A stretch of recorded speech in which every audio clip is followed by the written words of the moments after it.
I mean, what were the biggest barriers that were standing in the way of you making that last jump? Friends with somebody who had, my friend Annie, who had her PhD in religion from Emory. Yep. And she had specialized in second and third century Christianity.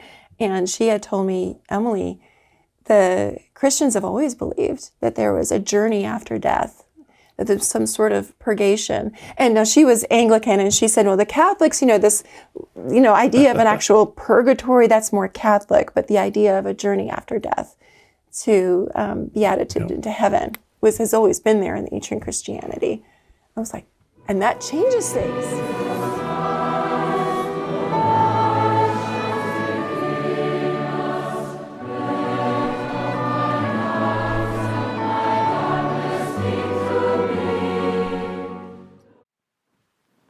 Tentang api penyucian. Api penyucian merupakan salah satu ajaran yang sulit diterima kalau kita menafsirkan Alkitab secara hurufiah. Api penyucian, nama Latinnya purgatorium, tempat penyucian. Ya. Lalu dalam lukisan biasanya digambarkan ketika seorang imam mempersembahkan Ekaristi, ada orang-orang tertentu yang punya indera keenam bisa melihat sebenarnya waktu itu begitu banyak jiwa-jiwa menunggu masuk surga, dan berkat doa-doa jiwa-jiwa itu bisa masuk surga. Siapa yang masuk dalam api penyucian, saya jelaskan secara singkat. Kadang-kadang orang Katolik sendiri tidak mengerti. Mereka mengatakan orang Katolik itu sebelum masuk surga masuk ke api penyucian dulu, baru masuk surga. Tidak. Ajaran Katolik begini, kalau orang meninggal ada 3 kemungkinan. Kalau waktu meninggal, dia dalam keadaan suci, dia dalam keadaan tidak punya dosa-dosa berat, dalam keadaan mau berdamai dengan Tuhan, menerima Tuhan, ketika dia mati, dia layak masuk surga. Langsung, karena dia suci, tidak ada. 1 masuk surga. Kemungkinan kedua, ketika dia mati, dia menerima Tuhan. Tetapi dia mempunyai dosa-dosa yang sudah diampuni, dosanya diampuni, tetapi jiwanya masih belum disempurnakan. Nah, untuk menyempurnakan jiwanya yang sudah diampuni dosanya, Gereja Katolik yakin ada masa sebelum masuk surga, masa disucikan oleh Tuhan yang namanya purgatorium. Nanti dasarnya saya berikan, tapi saya terangkan dulu kemungkinannya. Yang ketiga, ketika dia mati, dia menolak Tuhan, sampai akhir hidup menolak Tuhan, tidak mau bertobat, maka masuk neraka. 1 dari 3 ini. Sekarang yang Bapak sulit terima adalah mengapa sebelum masuk surga ada kesempatan untuk dimurnikan. Ya. Sebelum saya jawab, saya mau tanya kepada Bapak. Kalau ada seorang anak melakukan kejahatan, ya, sifatnya tuh jelek, pemarah, iri hati, jelek sifatnya ya. Suatu hari karena marah, dia membanting televisi gitu ya. Nah, dia bersalah atau enggak, Pak? Bersalah atau enggak? Bersalah. Terus dimarahi oleh orang tuanya, terus dia minta maaf. Ya kan? Minta maaf. Bapak atau ibu yang baik mau enggak memaafkan? Mau. Kesalahannya, dosanya, kurang ajarnya, dimaafkan enggak? Dimaafkan. Sifat jeleknya sembuh enggak? Belum tentu. Jadi orang tua yang baik ketika anaknya nakal, mengampuni, memaafkan anaknya, tapi mengatakan, oke, papa maafkan. Tapi kamu 1 minggu tidak boleh ini sebagai hukuman. Mengapa dihukum padahal dimaafkan? Sekali lagi tanya, mengapa dihukum padahal sudah dimaafkan? Hukumannya itu untuk memperbaiki sifatnya yang jelek. Bedakan antara kesalahannya sudah dimaafkan dengan sifatnya yang jelek yang harus diperbaiki. Nah, dalam gereja Katolik, orang itu berdosa, itu kurang ajar sama Tuhan. Minta maaf kepada Tuhan, diampuni oleh Tuhan, dosanya, kesalahannya, kurang ajarnya diampuni. Tapi setelah diampuni, hatinya perlu diapakan? Diperbaiki. Nah, ketika masih hidup di dunia, dalam sakramen pengakuan, orang berdosa, saya marah terus pada istri saya, terus menghujat istri saya, mempersalahkan istri saya. Nah, waktu mengaku dosa, mengakui salahnya, lalu imam mengatakan, oke, Tuhan mengampuni dosamu, tapi minta penitensi yang berguna. Oke, Bapak, kalau mau marah minum air dan jangan ditelan. Jadi sebelum marah, airnya kan tidak bisa marah. Ya. Itu penitensi biar bisa menahan marah. Oh, Bapak harus banyak puasa. Ini terlalu banyak minum minuman keras, makanya pemarah. Orang pemabuk itu pemarah. Maka Bapak harus ini bukan tentang Bapak loh ya, ini hanya contoh ya.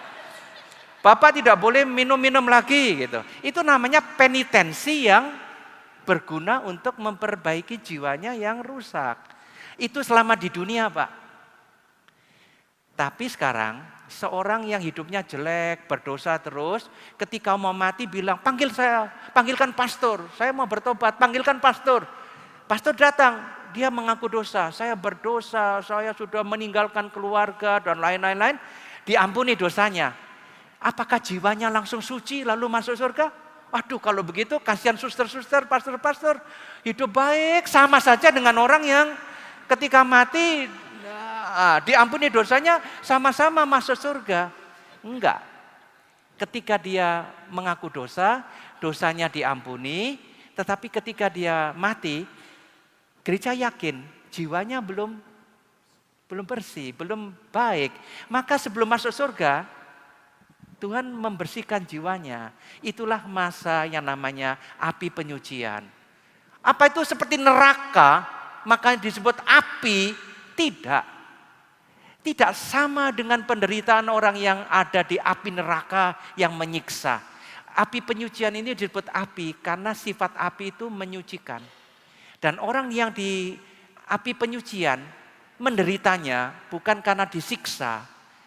Orang yang di api penyucian menderitanya karena menyesal bahwa sudah berdosa, menyesal belum bisa ketemu Tuhan secara penuh karena masih disiapkan untuk bertemu Tuhan. Masa menunggunya inilah menderita sekali. Maka digambarkan seperti api.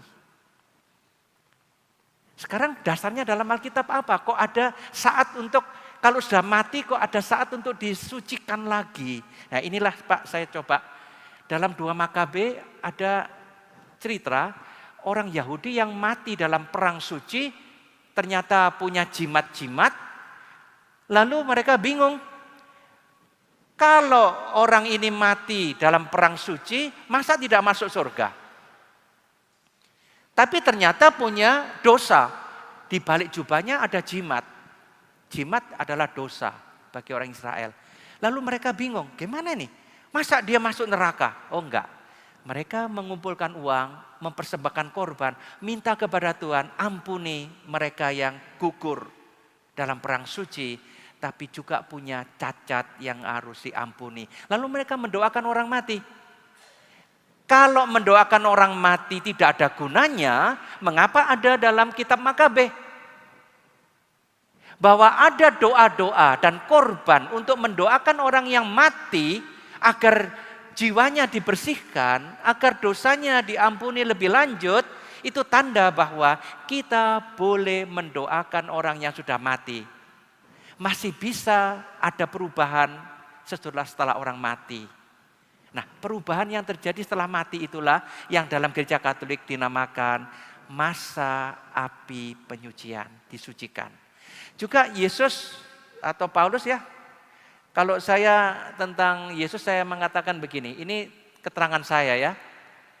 Belum selesai persiapannya, dia sudah mati, dosanya sudah diampuni, tapi belum dijalani hukumannya, jiwanya belum disucikan, maka ketika dia mati, ya sama Tuhan disucikan sebelum masuk surga. Berkat doa para kudus, berkat kurban Yesus, orang itu mengalami proses pemurnian jiwa sebelum boleh masuk surga. Lalu Yesus pernah mengatakan, segala hujat melawan anak manusia bisa diampuni. Tetapi hujat melawan Roh Kudus tidak bisa diampuni baik di dunia ini maupun di dunia lain.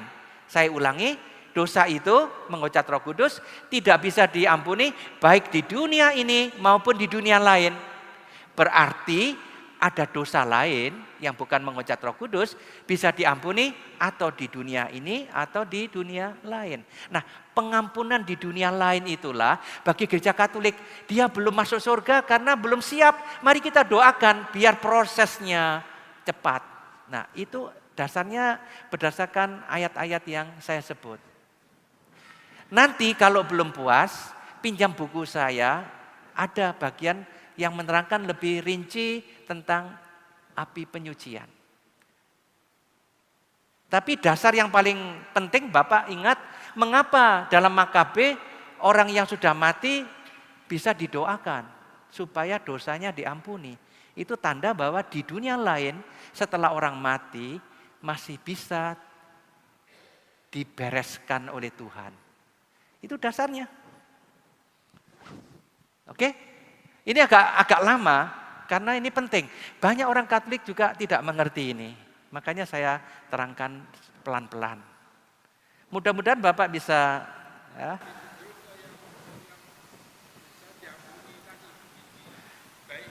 ya oke. Salah satunya dasar bagi Bapak itu paling kuat, ada dosa yang bisa diampuni di dunia ini atau di dunia lain sebagai dasar, oke, pakai itu. Tapi gereja Katolik menerangkannya, mengapa orang masih harus dimurnikan, itu karena tadi itu, dosanya sudah diampuni, jiwanya yang belum beres. Maka dibersihkan, ya itu. Nambah Pak ya, ajaran gereja itu menambah.